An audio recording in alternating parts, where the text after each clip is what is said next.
Hello, welcome back to my Makeup Monthly. I've got some new makeup here in front of you.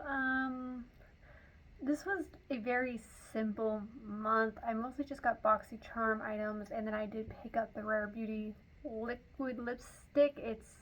They're tinted lip oil. I've had my eye on this for a long time now. I got mine in the shade Joy, and I am obsessed with it. It definitely has a little bit of a plumping effect, I noticed, which it doesn't see anything on the packaging about it being plumping. And I keep wondering if it's just my lip prep, but I don't think it is. But it's very subtle. It feels like a subtle chapstick. It's nothing that I would consider uncomfortable, or I don't even think it does anything for my lips. But it does leave a nice little stain. It's like a glossy lip stain type of formula. But I really like it, and I will be picking up more of these. And then the last 5 items are in my BoxyCharm, starting with one of their choice items. It was the Da-lish lip scrub, and I don't really care for lip scrubs. It's nothing fantastic. I'll use it since I have it, but I'm not overly thrilled with lip scrubs. I just don't like the way they feel on my lips. It does not have a scent, which I do genuinely like, and it's just kind of a basic throw it on the lips, scrub it off when you're done. Might be a good nighttime lip prep, but yeah. The other choice item, or the other item they chose for me, is the Ciate Dewy Skin. This is a medium coverage kind of a foundation. It says it's a glass glow skin tint. It's not a skin tint. It's like a medium coverage, and they got the shade match really off, which I may just need to go back in to their quizzes and reset that. I don't like the way it feels on the skin. I don't like the way it looks on the skin. I don't like the coverage. It really should be like a medium coverage, kind of like tinted moisturizer situation is what they should have named it. So I have a feeling I'll be getting rid of this because I just don't like it. The last 3 items are my choices. The first one is this Makeup Forever Mist and Fix. It's a hydrating setting mist.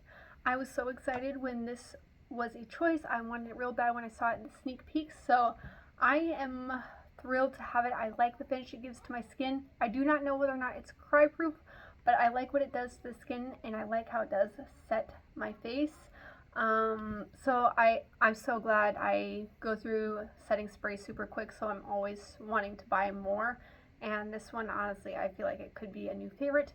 The other item I got super excited about was the Tarte Blush Tape liquid blush. I got mine in the pink shade. I got to choose between pink and peach, and I had a hard time choosing, but I decided to go in with the pink, and I love the finish it has on the skin. It's got this subtle glowy pink reflect. I love the very subtle kind of pinky shifty glow to it, where it just kind of looks like a glowy blush. I can wear it without a highlighter. I love this. I've been wanting to try it for a long time now, and I'm so glad that this was a BoxyCharm option. Fix the lighting there now. I feel like the lighting is a lot better, but here's the blush swatch. And then the last item I got is the Luna Magic. It's a liquid and pencil eyeliner. You got this brown here, the pencil, and then you're supposed to put the glitter topper on top of it. I watched the Subbox Lover say that the pencil side was very stiff, very hard to get on, but the glitter side is absolutely gorgeous. So here's the glitter on top of it. You're supposed to lay the pencil down first and put the glitter on top. And I tend to agree with her statements. I absolutely love the glitter.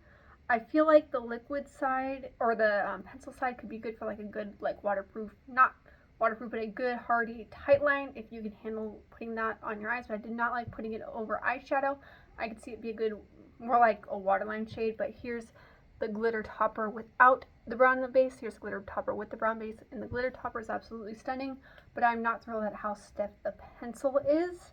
But overall, I'm not mad at this. I do see myself getting a lot of use out of it. It is gorgeous. I mean, this glitter just does it all, and I love it, and I love how it's an easy, like, pop on the lid if you're wanting just that little extra sparkle and go. I did have 3 empties this month. I'm so excited. All of them are minis. The first one is the 8 Saints Vitamin C Serum. I liked it. I don't really have too many opinions on skincare. It worked for what I wanted it to do. I don't see myself purchasing the full size just because, again, it's not something that I'm like noticed a crazy huge difference, but for what it was, I enjoyed it. I also finished the Benefit Professional Super Setter. This is the second one of these. My husband got this for me for Christmas last year. I do see myself purchasing this again at some point. This is one of my all-time favorite setting sprays. So yes, I absolutely love it. And then I finished off my Charlotte Tilbury. It's the Airbrush Flawless Setting Spray. This is the mini version. I do want to get the full size. I actually want to get the jumbo of this. I do love this. This does live up to what I feel like the hype is, so I'm absolutely thrilled. But I do see myself getting the jumbo size of this. Maybe I'll find it in a sale here soon. I know the Sephora VIB sale is coming up. I probably won't purchase it then, but if I do see it on sale, I will be picking it up, but I'll probably just pick it up anyway. So that is my makeup monthly for the month. If you are new here, welcome to my channel. I do videos focusing on beauty and lifestyle, and my goal on this platform is to share my love for beauty as well as my love for Jesus Christ as my Lord and Savior. So if that's what you're into, hit that subscribe button, and if not, if you still want to stick around, I would love to have you hit that subscribe button, and I will see you in the next one. Bye guys.